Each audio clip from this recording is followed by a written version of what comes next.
Is it good at the back? I think so, if you can hear me. I need to bring up the keynote slides. So let's close. We'll close this. And here we are.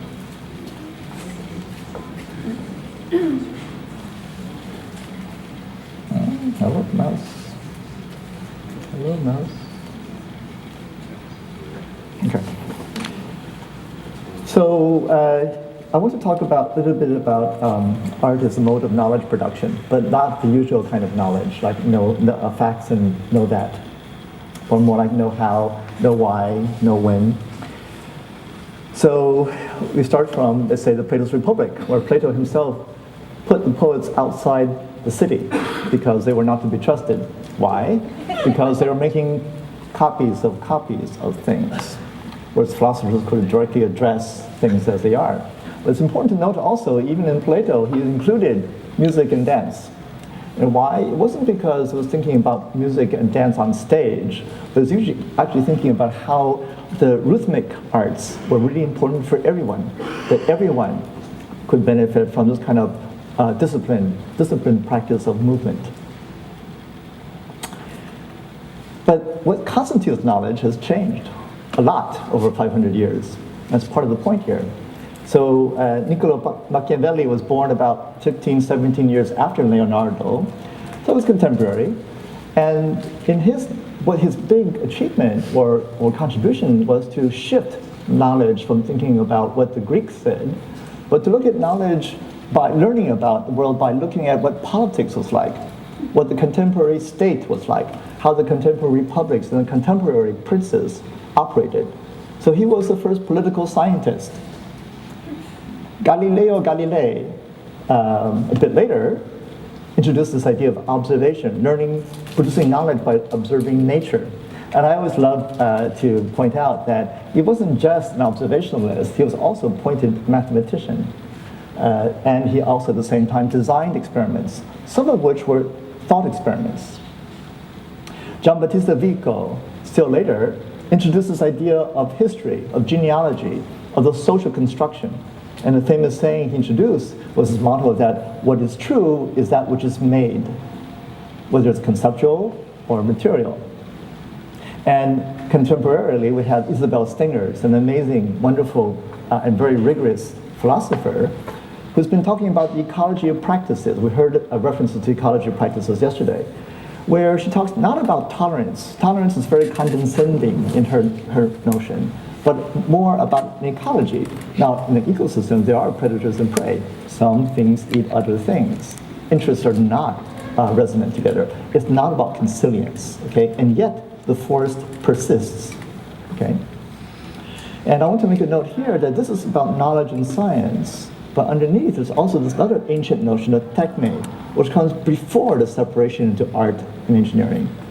Techne being, making, okay? But it could also include technical work in conceptual fields as well. So the question we could have is this the right model? Homo sapiens, or I like to say Homo sapiens rex, and of course male Homo sapiens rex, which is about the expression of the self, the care of the self, the expression of ego, okay? But there are questions that we are already addressing here that far exceed any one person's capacity, all right? So we're talking about that already with the integration study, which means it calls for a notion of collective practice. And there are examples of collective practice, we know that. In engineering, of course, in architecture, but also, of course, in certain modes of art production, in film, in dance, in theater, and in responsive environments. So here's the question. What is the self? So here's the typical a cartoon of a social scientific model, which is a cartoon, okay? So please don't be offended if you're from the social sciences. An actor network model, right? So here's me, the blue green dot in the middle, and then here are the others, right? They're all circles like me, okay? And you can draw arcs, you can draw your graphs and things like that, okay? But you can ask, who is the other? And you say, well, it's this circle, that circle, that circle, all right? They look like me, but they're other. That was easy, right? Here's another picture, okay? I ask the same question. This is me. What's the other? Not who, but what's the other? I will delete myself. Right? The other is the world. Everything. Everything. Gravity, sound, memory, stories, history, stuff, everything. That's the other. So that's one of the themes. Whoops, that's one of the themes. Okay. So if we take this world, okay, and we want to ask questions about this essential conflicts in the world, what faded in the background is a picture of the Greek theater Epidaurus, which is amazing for its perfection, acoustic perfection. And I want to reference the ancient, the classical Greek, the ideal of the classical Greek theater, which was a place where poetry was performed, okay, but where essential conflicts from the world were brought to a compact time and place.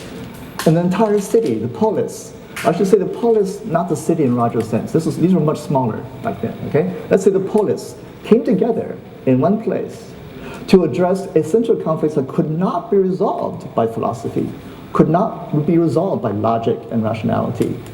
For example, Antigone is the classic model of this irresolvable conflict between the duty to one's family, to one's brother, to one's God, and to one's state. Irresolvable.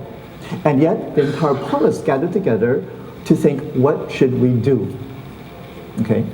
So that's a very powerful model, I think, for contemporary era as well. So are there methodologies we can begin to see, discern, where we can take essential features from the world, essential conflicts, essential needs, but we can't ethically go intervene in the world very easily. There's only one planet. We don't have a planet B, as Hubert Reed said. Okay? Are there ways to extract propositions from the world into a more protected space?